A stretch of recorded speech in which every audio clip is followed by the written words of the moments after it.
Donc, il est retiré. Monsieur Brun, nous vous écoutons pour le 99. Merci, Madame la Présidente. J'ai déposé cet amendement avec la conviction que la mobilité de demain combinera tous les usages.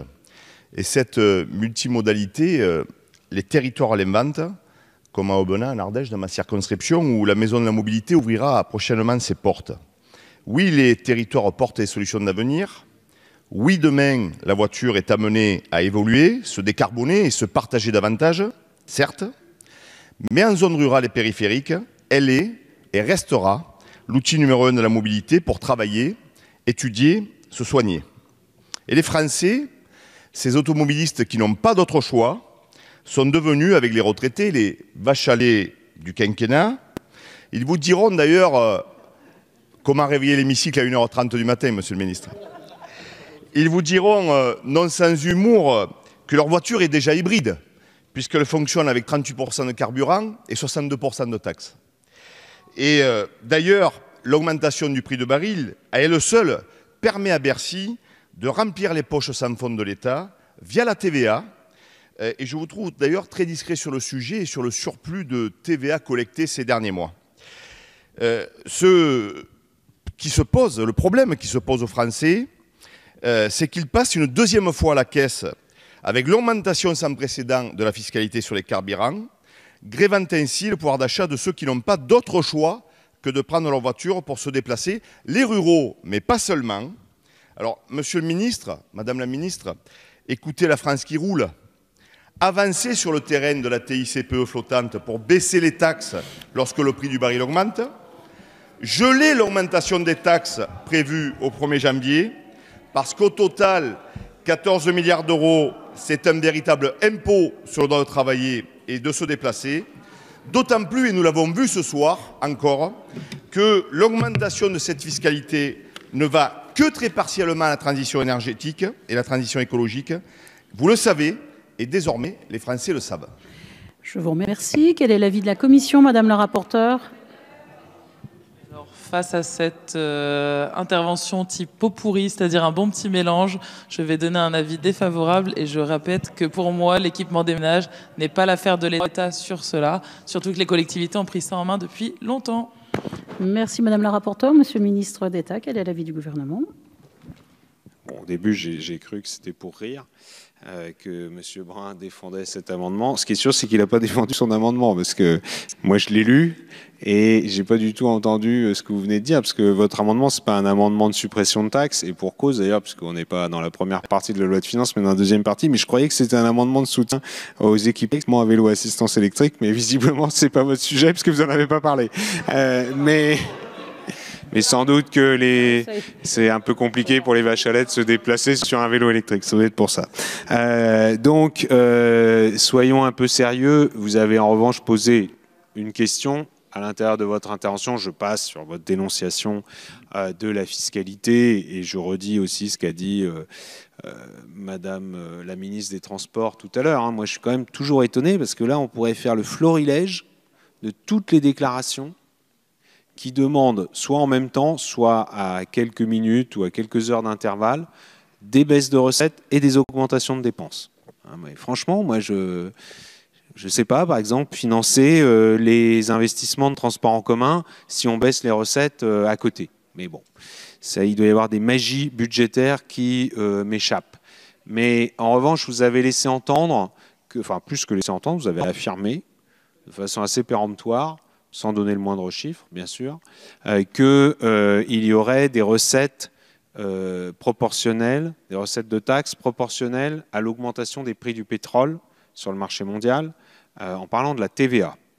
Donc moi, je veux redire de la façon la plus claire et la plus nette que la taxe intérieure sur la consommation de produits énergétiques, la fameuse TICPE, et la taxe carbone, elles sont forfaitaires. Ce n'est pas lié aux évolutions des prix du pétrole sur le marché mondial. Quand les prix augmentent, il n'y a pas de recettes en plus pour l'État. Il y en a en plus pour les pays producteurs de pétrole. D'ailleurs, ça, c'est quelque chose qui me surprend toujours. Ça a l'air de gêner personne, ça.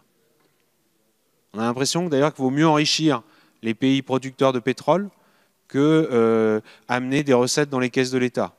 Et moi, j'aimerais bien qu'on protège les Français d'une manière globale contre les hausses des prix du pétrole et qu'on n'aille pas enrichir des pays qui ont simplement la chance d'avoir du pétrole sous leur sous-sol et qui ne se préoccupent pas beaucoup de nos équilibres à nous. Et sur la TVA, il y a une part, en effet, de taxes dans les carburants qui est la TVA, comme sur d'autres consommations. Et donc les chiffres, ils seront donnés. C'est un débat récurrent. Là, on me dit que l'évaluation actuelle, elle est de 400 millions d'euros. Voilà, 400 millions. Voilà.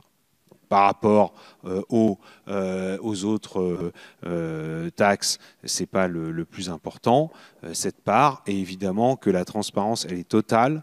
Il y a même, sans mauvais jeu de mots, par rapport à un des distributeurs de pétrole en France, et il y a d'ailleurs un site internet qui donne en continu les évolutions liées au prix du pétrole sur les marchés mondiaux et liées aux taxes. Donc, en l'occurrence, contrairement à ce qui a été dit à plusieurs reprises dans la soirée, je n'ai pas voulu y revenir à chaque fois parce que ça aurait été très lassant, mais si il y a du mécontentement, et nous en sommes bien conscients, c'est parce que justement on joue carte sur table.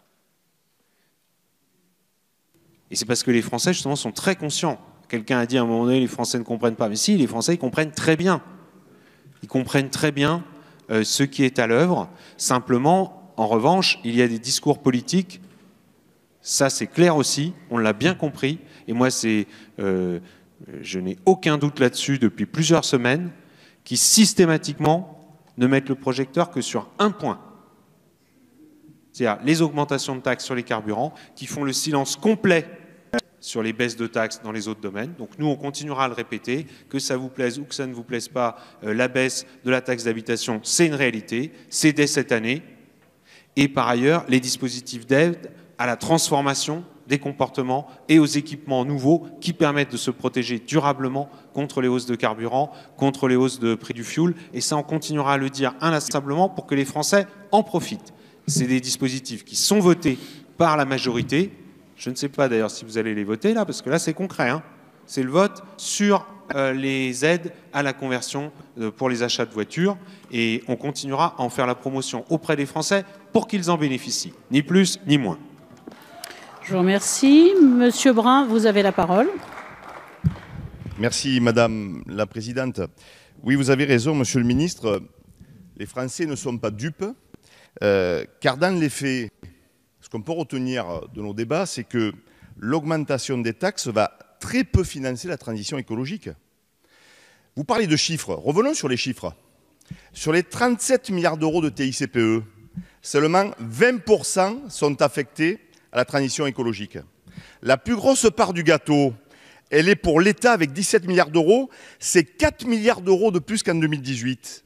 Alors que seul 1 milliard de cette augmentation est affecté à des actions pour accompagner les Français. C'est ça le débat. Et d'ailleurs, tous nos collègues, dont notre collègue Martial Saadier, l'a clairement rappelé. Et la pilule ne passe pas, parce que vous avez un problème d'échelle dans les réponses que vous apportez. Face à la difficulté quotidienne des Français pour faire le plein, vous répondez aide à l'acquisition de véhicules propres pour 1 million de voitures, au mieux sur le quinquennat. C'est bien. Mais vous faites quoi des 32 millions de véhicules et de voitures qui continuent à rouler à l'essence et au diesel?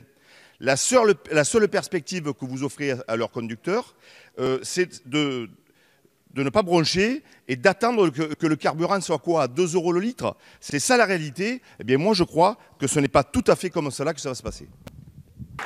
Monsieur Saadier, Monsieur Saadier ou Monsieur Brun, l'un ou l'autre. Un des deux. Monsieur.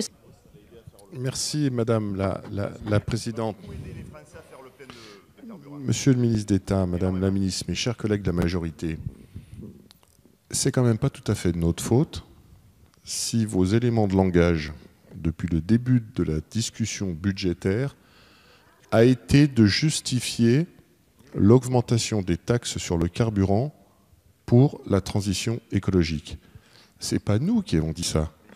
C'est le président de la République qui l'a réaffirmé dans une intervention écrite. Bruno Le Maire l'a martelé pendant une demi-heure ce matin très tôt à une émission très célèbre où il a dit que le prix à payer pour la transition énergétique, pour être indépendant, etc., etc. Et vous avez repris, mais je le respecte, c'est le débat de la majorité et de l'opposition. Tous vos éléments de langage, vous écouterez demain matin les comptes rendus, tous vos éléments de langage de toute cet après-midi, cette soirée, consistent à ce que la majorité, le gouvernement, justifie l'augmentation des taxes sur la transition écologique. Nous, ce que nous disons très modestement, et personne ne peut constater, que sur la totalité de l'augmentation des taxes, il y a environ 25% qui est affecté à la transition et il y a 75% qui part dans toute autre chose que la transition énergétique, qui part dans le déficit de l'État, dans le budget de l'État, et c'est une incompréhension totale et qui n'est pas acceptée par les Françaises et les Français.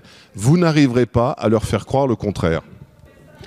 Bien, je vous remercie. Je mets aux voix l'amendement numéro 99 qui a reçu un avis défavorable. Commission et gouvernement qui est pour, qui est contre, il est rejeté.